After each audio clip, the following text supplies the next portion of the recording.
Hello everyone. I'm a little bit late. I'm trying to get my tripod situation set up here.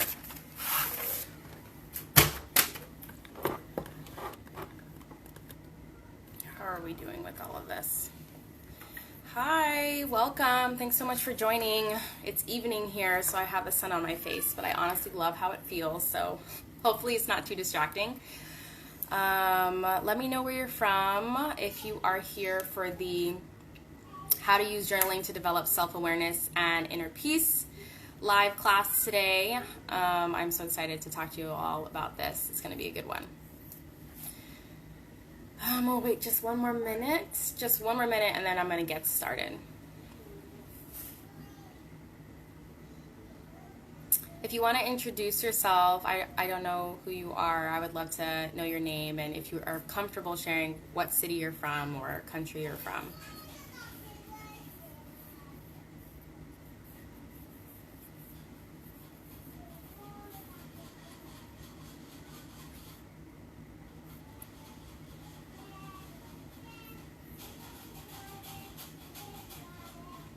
Alrighty. Hold on. I said I would wait one more minute. I'm just going to wait one more minute.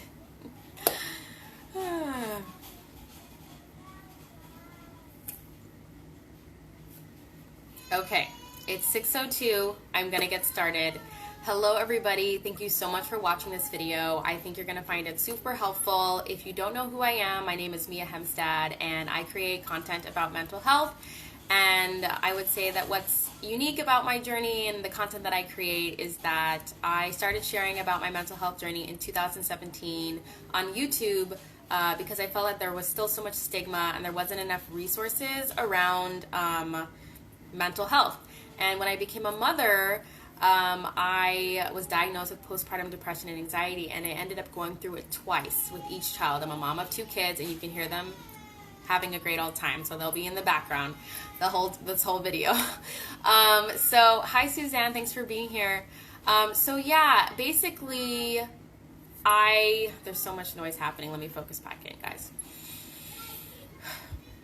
So basically, I started sharing my journey and connecting with moms, connecting with people who have other struggles, people who aren't moms, and even some men who just really like the content I was creating. And I kind of felt, I'm a believer in God, and I felt that I was being called to really share what I'm learning, because when I became a mom, even though I always kind of knew I went through a traumatic childhood and I needed to work through that, I wasn't motivated until I became a mom. And I realized that if I wanted generational trauma to end with me, I needed to get intentional. I needed to get serious about my mental health and my healing. And so I would say about 4 years ago, I got very, very intentional and very proactively started to work on my mental health and seeing psychologists, going to support groups, reading a ton of books, reading research, learning about my condition, getting diagnosed, a whole bunch of things. And so last year I was officially diagnosed with post-traumatic stress disorder, PTSD, and depression. And so all the things I'm going to be teaching this week during this emotional resilience week that I'm putting on are things that I've practiced in my own life over the last 4 years that I've had to learn in order to cope with PTSD and depression. So I'm not a therapist. I'm not coming at you as a researcher or a scientist. I'm coming to you with the information of just what I use in my life and what helps me. I think that right now things are so uncertain and stressful in the world that the one thing that I can do and try to help with is helping everybody learn some tools that can enable you to handle the stress better. So that's really what today is going to be about. And today is going to be about how to use journaling to develop self-awareness and inner peace. Okay, so let's get into it. So journaling is a tool that I've used on and off throughout my life. Last year when I was really deep in PTSD and I was just diagnosed and I had just started medication, I started to journal again. I went to Target and I bought myself a super cute journal, and I told myself, I literally sat in that aisle thinking I should just buy the $3 composition notebook. I should just get the $3 composition notebook and call it good. But I was like, oh, but if I have to do this every day, I want a journal that just like makes me feel like I'm really valuing myself. And so I bought myself the much nicer $8 journal, which was a big deal. And I bought myself some new pens and I absolutely loved it. And it just helped me to start that practice so much more because I was going to enjoy it because I love the new journal I bought. Anyway, that's a side note. So I started journaling, and as I was going through really severe PTSD last year, I was really struggling with severe night terrors, and that's common with people who have PTSD. We don't sleep very well. Our sleep is usually robbed by nightmares, and so I would wake up feeling completely just exhausted and like I didn't sleep at all. So free writing journaling just wasn't for me, and it's just super loud. Hold on one second. Hey guys, Mommy's making a video. Can you guys quiet down a little bit? Thank you. Mom life. Okay, so because I was so tired every morning I'd wake up, I didn't want to free write. I didn't know how I was feeling. I was just overwhelmed. And so I tried creating a structure for myself. And this is just one of the types of journaling that you can do that I'm going to break down later on in the presentation. And what my structure was health, gratitude, goals. So no matter how foggy my brain was, I knew I can start with health, which was how am I feeling emotionally and physically. I was dealing with some chronic pain at the time. How, I can hear my kids literally yelling. I'm so sorry, guys. And I would go through what my nightmares were to identify any trends that I could see. And I would go through, if I think my medication's helping me. So it was really important to track symptoms. And then I would write down 5 things I was grateful for. And then I would write down my top 3 goals for the week. And that really helped me to get in the flow of journaling because I crafted the tool to suit the season I was in. Does that make sense? I think a lot of times when people think of journaling, they're like, oh my gosh, that sounds so boring. I don't want to write 3 pages of stuff and then and just my hand gets cramped and I just felt like I just ruminated about a bunch of random things. You get to decide what your structure or your process is. That's the beautiful thing about journaling. It's completely open to you and you get to decide how you're going to utilize the tool. So when I was knee-deep in PTSD last year, journaling really helped me to figure out how my treatment was working for me. It helped me identify things I needed to change in my life to improve my mental health. It helped me to take all the chaos that was in my head and put it out on paper. And so it was just a really amazing realization that I was like, oh, journaling's a really great tool. Where has this been all my life? So that's the kind of my story of using journaling. I don't do it every single day anymore because I'm not in that space. And that's actually something I wanted to share with you, that it's a tool that you get to design how often you do it and what you do when you journal to suit the season of life you're in. I think when we pigeonhole ourselves or honestly chain ourselves to like a specific habit and saying, I'm going to journal in this way for this many pages at this time every day, you're usually just setting yourself up for failure. And then we all know that doesn't help us actually build any habits or get anything out of the practice, because if you're hating it and you're feeling obligated to do it, it's not going to help create those feelings of peacefulness and freedom and liberation that you could feel if you were actually doing it in a way that really served you and your interests. Okay, so really quickly, this is super basic, but I think it's worth mentioning, like a definition of journaling. Journaling is simply writing your thoughts and feelings down. If you struggle with stress, depression, or anxiety, it's an extremely helpful tool because it can help you gain control of your emotions and it can help you improve your mental health. So some benefits of journaling, and I have my notes over here, so I'm going to be looking over here because I don't want to miss anything. So some benefits of journaling are identifying trends, tracking your symptoms, being completely honest with yourself. So many times throughout our lives and throughout our days, we're constantly editing what we really want to say because we don't want to offend anyone or we don't want anyone to think we're weird and we're struggling to really accept ourselves. And so one amazing way to really get to know who you are is by having a place where you get to completely express who you are unedited. And that's one of the beautiful things about journaling. Journaling enables you to see recurring problems. It helps you to have a place where you can put your overwhelms, what's not living in your brain. It helps you identify changes that you want to see in your life. It helps you to consistently acknowledge your victories, small and big. This one was huge for me. When I was a full-time stay-at-home mom, every night I just would look around at the mess around me with all the toys and after the kids go to bed, and I would just feel like, oh my gosh, I'm such a failure. I got nothing done. I feel like I got nothing done. And that started to really wear on me and made me feel like a failure as a stay-at-home mom and like I wasn't really contributing to my home and my family. And I'm also a struggling perfectionist, or I would say recovering perfectionist, where having that kind of self-talk was really hurting me. And so essentially what journaling did for me was every night I restructured journaling. So there was a period of time when I was a stay-at-home mom where I decided that every night I would write down 3 things that I'm proud of myself for accomplishing. I may not have had the whole house clean, but maybe that day I didn't yell at my kids, and that was something I wrote down. Or maybe that day I cooked a great dinner and it was delicious. Or maybe that day I actually ran around the park with my kids, and that was something I could be proud of. So journaling 3 things I was proud of every single night for a few weeks really helped to change my perspective. So I wasn't going to bed feeling like a failure. Instead, I was going to bed feeling so proud of myself for what I've accomplished. So again, that's another example of how you can change the structure of journaling to fit the need that you have in that moment. I see that there's 2 people here, and I just want to say hi, welcome, thank you so much for being here. Okay. So the next thing that journaling helps you do is to take time to get to know yourself. Like, I feel like I talk to so many people and they're like, I have no idea who I really am. Like, am I funny? Am I witty? What do I want? Hi, Holly. And journaling is a place, again, where you get to be completely unedited. I think the reason why, hey, Megan, I think the reason why we don't know who we are is because as we go throughout our life, whether we're in school or we're at the mom group or we're at work, we're kind of like putting on a suit of who we feel like we need to be in order to be accepted in the space that we're in. So it's super important, if you want to have a really good relationship with yourself, to have a place and a space where you can truly be yourself. And for a lot of us, that's on the page. That's what you think, completely unedited, without judgment, on the page. And so I highly recommend you do that if you want to strengthen your self-awareness and you want to strengthen that relationship with yourself and discover who you are. Start on the page, start with journaling. Another benefit of journaling, it helps you improve your focus and feelings of peace because you're less likely to multitask when you're journaling. It's the place where you get to tell yourself what you need to hear. So if you live in a home or you're around people that aren't really lifting you up the way you need, I highly recommend writing nice things to yourself and about yourself in your journal.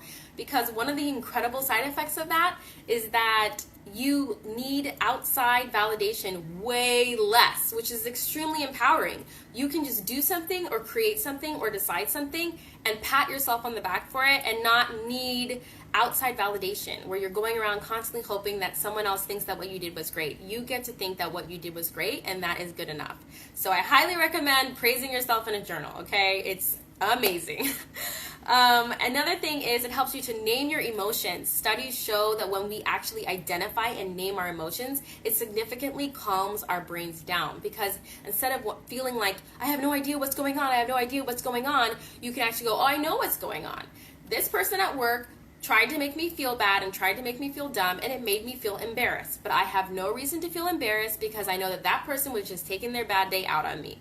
Do you see what I'm saying? Once you name what you feel, you're able to figure out why you feel that way, where it came from, and how you're going to decide to feel moving forward. Does that make sense? So it's extremely empowering. The last benefit I want to mention is that it helps you to acknowledge and process traumatic events so that you can sleep better. And sleep is one of the things that we need to put more attention on. Sleep is something that once I started to sleep better, it was like there was no stopping me. Like once I got my sleep fixed, because again, I had PTSD, I have it, it's managed now. But when it was really robbing me of my sleep, I had no energy to deal with my kids, no energy to deal with myself, no energy to deal with anybody. And that is why it's so important to process sleep. These are so amazing. Holly says, are you planning to share notes so I can reread again later? I am going to post these as blog posts. So yes, make sure you're following me on Instagram. And if you don't want to miss it, make sure you're on my email list, because I will also be emailing these blog posts to my email list. And if you want to know where to go for that, miahemstad.com.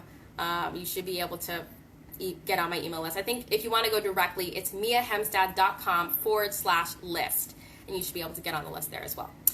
And just DM me and I'll give you a link, because again, I know this is a lot of info and there aren't any PowerPoint slides or whatever. So yeah. Oh, thank you, Holly. I appreciate it so much. Okay.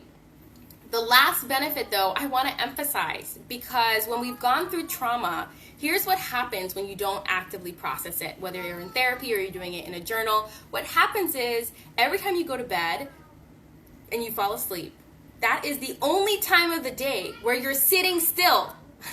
It's the only time of the day where you're not running around avoiding your trauma, staying busy so you don't have to think about it, right?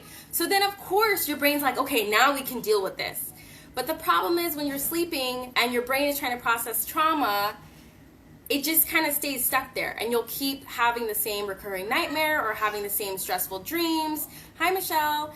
And then what happens is your sleep starts to get crappy. It stops being as restful. It stops being as rejuvenating. And so studies have shown that people who have gone straight at their trauma and decided to actively journal about it and work on it, they started to sleep better, which improved their immune systems, improved their productivity, improved their overall life happiness. I do want to say, though, that some traumatic events are really intense and they're too hard to dig into by ourselves, which is why last year when I was diagnosed with PTSD, I went to trauma therapy and I started taking medication to help me handle my PTSD. So it's really important to understand what level of trauma, and I know it's really easy. A lot of people are like, well, I wasn't sexually abused, so I shouldn't go to trauma therapy. Okay, stop discounting your trauma, okay? You really don't know because you're not objective. You don't know how bad your trauma might be. And I want to just tell you, do not compare your trauma to anybody else's. If you try to journal about your trauma and it gets so debilitating and overwhelming that you become depressed or start to have panic attacks, you need additional support. Consider seeing a therapist or going to some sort of trauma therapy to help you really work through that. It was the hardest 6 months of my life going through trauma therapy, but holy cow, you guys, you're just so much stronger. I feel empowered. I feel like I can trust myself. I can count on myself. I love myself because I know that I do what I need to do to take good care of myself. Hi. More people are joining, and I keep getting distracted because I'm just so excited that you all are here. Okay, so I hope that makes sense. The next section we're going to move into is the style of journaling. So the style of journaling, I give a couple of examples, but the style can change based on the season of life you're in. Remember, journaling is an open book tool. You get to craft it to serve whatever need you have, which is why it's so important to know what you're going through and what it is that you need right now. I gave the example of how when I was struggling with PTSD, I needed to regularly check in with my health symptoms to make sure that the medication I was taking was helping me. When I was struggling with perfectionism as a stay-at-home mom and feeling like I wasn't doing enough, writing down every night 3 things I was proud of myself for accomplishing helped me to go to bed feeling satisfied with myself instead of like beating myself up for not doing enough, right? Those are 2 completely different feelings, and it completely affected my sleep. So tailor your journal practice to be what you need it to be. Okay, so here's some different styles of journaling that you can try. You can try gratitude journaling, where you write down a few things you're grateful for every day. Science has shown that helps you to feel more abundant, more at peace, and it helps your brain to focus on all that you do have instead of all that you don't have, right? There's free writing, where you can just write full on whatever you want, emotions, thoughts, struggles, joys, however many pages you want. There's that health, gratitude, goal structure I mentioned, which you can design whatever structure you want. There's goals and dreams journaling, where you just completely, unapologetically, unashamedly write whatever you want for your life on black and white, not judging yourself, not limiting yourself. That's fun. I love doing that. There's prayer journaling, where it's kind of like you're writing a letter to God. That's often how I like to pray, because being still in the silence, my brain just goes all over the place because I have low-grade anxiety, so I can't really focus. So if I want to talk to God, it's best to do it in written form for me. There's health-focused journaling, like I mentioned, where every day I kind of checked in, like, do I need to call my doctor? Do I need to call my insurance? Do I need to pick up my medication? How's that medication treating me? Is it working? Do I need to tell my doctor I need something else? Health journaling is a game changer. I used to be a chronic migraine sufferer. I have sinusitis, which affects my breathing as well. And I had all these chronic pain conditions that really required me to check in with myself every day to make sure I was staying on top of my issues instead of ignoring them with busyness. So that's a really good form of journaling if that resonates with you, if you have a health condition. There's prompt journaling, which is when you just kind of have a prompt for the day. And whatever the question is, you just go ahead and you answer it, and it just helps you kind of dig in. And this is really good for those of you who just don't really like to write that much, and you're like, I don't know what to write about. Prompt journaling is great. And then lastly, again, there's trauma processing journaling, or where you're working through a specific thing that's bothering you, where you spend 10 to 15 minutes for every day for a few weeks just trying to figure out this trauma or this issue. And again, this doesn't work for everybody. Some of us need to verbally go talk through what we're struggling with a therapist or with a friend. But definitely trauma processing is really good. There was actually a study done that's still referenced to this day, but it was done in 1988. And I can't remember the doctor's name, but they had a set of students, and they had some students write every day for 6 weeks about everyday events, and they had another group of students write every day for 6 weeks about traumatic events. And the students who wrote about traumatic events reported more positive feelings, better moods, and less sickness. And this is because, again, when you work through your trauma, you're able to sleep better. And sleep is magic. Sleep, if you read about the benefits of sleep and what your body does to restore and heal itself when you're having restorative sleep, not just like you're sleeping but you're having stressful dreams, but when you're really sleeping. And so that's why going head first, I'm a huge proponent. Like, if you go on my website, it's like the first thing you see, like, I help women work through their trauma and grow through their trauma and take amazing care of themselves. And it's because I've personally experienced it's so freaking painful and it sucks to go through your trauma, but when you get through to the other side, you are a completely different version of yourself. And so that's why I keep stressing it, that you should definitely figure out a way to start working through your trauma. Okay, next is how to make journaling a habit. Okay, so first I want to stress that a habit doesn't mean that you do it every day. Maybe you journal once a week. Maybe you journal once a month, whatever it is. Maybe you only journal during a specific season of your life where you're trying to work through something. Maybe it's perfectionism. Maybe it's grief. Maybe it's depression. Maybe it is anxiety. Maybe it's COVID-19. Whatever season it is, right? You have to design it to fit for you. So one of the things that I want to share is designing your environment. Designing your environment to make it easier for you to journal is huge. So one of the things I did when I wanted to journal every day was I had a space that I kept clean, that I knew was going to stay clean, my own desk, and I had my pink journal. Oh my gosh, such a girl. It's like a corally pink, okay? I had my pink journal on my desk that I bought from Target with my new pens. And so every morning when I woke up and I came out into the kitchen to feed my kids breakfast, I could see my journal there. And it would physically remind me, like, oh yeah, I need a journal. So environment design. Next, to make your journaling a habit is stack it with another habit. So habit stacking basically means identify something you already do every single day at the same time, and then stack your journaling on that habit. So for me, I eat breakfast every morning. Pretty much. You probably do too.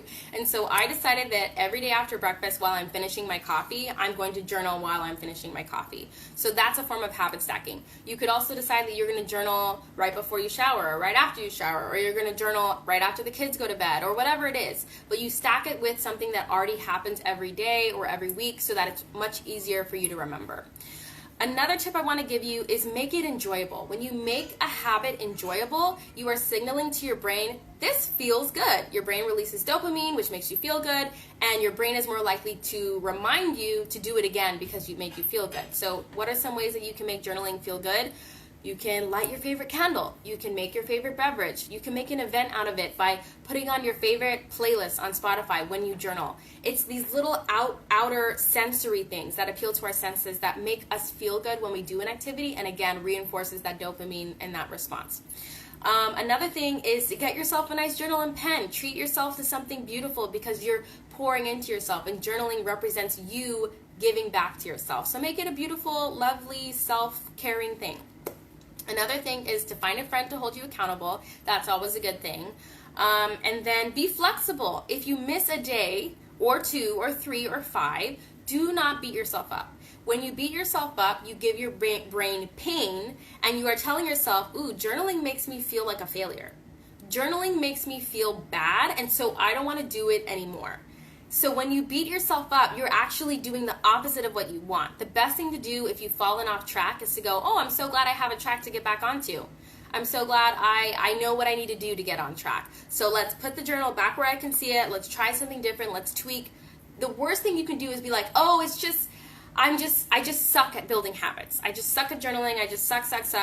Because then you're just moving backwards. You're hurting yourself instead of helping yourself. And one of the most important things to do is to be empathetic and compassionate towards yourself and say, hey, I missed a few days. That's okay. I'll pick back up tomorrow. Okay, so the last thing, well, second to the last thing I want to leave you with is to do it your way. And I know I've been kind of saying this throughout this entire class, but you really, truly, I know we go to these classes and we're like, she's going to tell me what to do, or he's going to tell me what to do, or this expert or this scientist in this study is going to tell me what I need to do to work on my anxiety or depression or to feel better. And I want you to know that one of the most empowering things that I did for myself that helped me was recognizing that the only person who knows me best is myself. Okay, so I'm glad that you're here. Take everything into your mind and process through everything I've taught you today, but pick and choose only what works for you, because only you know what you need. The beautiful thing about having a good teacher or having a good therapist who's not demanding that you do something specific, but just presenting information and saying, hey, figure out what works for you. I want you to approach this journey and this entire week of emotional resilience, where I'm going to be delivering content every night to try to help y'all. What I want you to do is make sure you just approach it with an open mind, but only take with you what resonates with you, what you know and feel is going to be helpful. And the most important thing I could leave you about my self-healing journey and my mental health journey is to approach it with like curiosity and just this sense of experimentation. Hi, Imperfect in Love just joined us, and I love her. So she's always sharing my stuff, and I appreciate you so much. But yeah, so just think, I'm experimenting. I'm going to try gratitude journaling and see if it works. I'm going to try trauma awareness journaling and see if it works. I'm going to try this. I'm going to try that. And anytime you try something and it doesn't work out, oh, you're fine.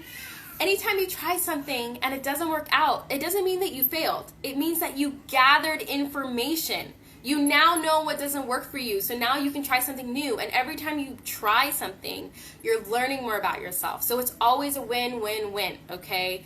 That is the main thing. I just want you to go about your healing journey with the attitude of experimentation. Okay, so that is pretty much all the content for today's class. I do want to say that there are free tools linked in my bio. So I have a mental health hygiene booklet for free linked in my bio. It is a really awesome booklet that kind of gives you 6 things that you can do to keep your mental health sharp and good and upbeat. And it also has a cute planner page that you can print out to help you set your goals for the day. And it also has a section that prompts you to write 3 things down that you're proud of yourself for accomplishing. So that's completely free, linked to my bio. I also have a self-check-in worksheet that asks you several questions so that if you're stuck, you can kind of just start with this printable. I actually started that when I was first starting to journal last year, and I wasn't quite ready to like journal in a notebook. I created a little printable for myself, and I wanted to journal for 30 days. So I printed out, no joke, 30 pages of this printable that I created and put it on the breakfast table so that I saw it there and I had 30 pages, so I could never make the excuse that I ran out of printed pages and I can't print anymore, I don't have time. So every day I would grab a printable page that had a bunch of questions for me, and I would just fill it out. It had gratitude, it had my self-care plan, things like that. So if you are a beginning journaler and you're not ready to quite jump into just like a blank page, some of us get overwhelmed when we just see a blank page, go to miahemstead.com/self-check-in. I think that's what it's called. Yeah. Or go to the link in my bio, it's there. And print out 14, 7, 30 pages of that so that you have one for every day of the month, and then just decide that you're gonna fill out that page every day for a month, and then tell me what you discover about yourself. Tell me how taking time to get to know yourself every day helps you. And then again, please share with me what you're learning as we go through this emotional resilience week together. Use the hashtag emotional resilience week and tag me so that I can find you and we can find each other and celebrate each other. I know we are a tiny community going through this emotional resilience week. We are tiny and mighty. I am proud of us. I'm proud of all of you. I'm grateful that all of you are here for me, but I'm also so freaking grateful that you guys are here for you and that you are proud of yourselves. I hope that you're proud of yourself for taking this time to learn something to give back to you, right? We're always taking care of everyone else, and we're on our phones and we're stressed out and we're pouring energy out all day long, and we forget to freaking stop and pour back into us. So I hope that what you learned today is going to help you pour into you, because when you pour into you, the positive ripple effects that your loved ones are going to feel, that you're going to bring to your job, that you're going to bring to your creativity, that you're going to bring to your life, are immense. And I am saying this from my personal experience as someone who had major depression, PTSD, was suicidal last year, and then decided I was going to work through my trauma. I wasn't going to live by my trauma anymore, and it has completely changed my life. And I honestly, again, I believe in God, and I believe that He allowed me to go through what I went through so that I can then pass it on to all of you. Anyway, that's all I have. Again, all my resources are linked in my bio, and if you would like to tangibly support my work, I do have my PayPal and Venmo links in my bio, but again, only if you feel moved, feel called, are able. There's no pressure. The reason why I'm doing this for free is because I want everyone to have access to this information, and again, I will be emailing all of these notes out to my email list and on my blog. It will be available. But I just want you to know that if you feel called and this helped you and you want to support my work in some way, you can share my content, you can let other people know about it, you can support me through a PayPal or Venmo donation, or just go to my website and check out what's there. Anyway, thank you all so much. Again, my DMs are always open, so if you have any questions or if there's something I can help you with, please go into my DMs and let me know. All right, I love you guys so much. I'm so proud of you guys for showing up, especially for those of you who stay till the end. Thank you so much for joining me today. All right, take care, y'all. Bye.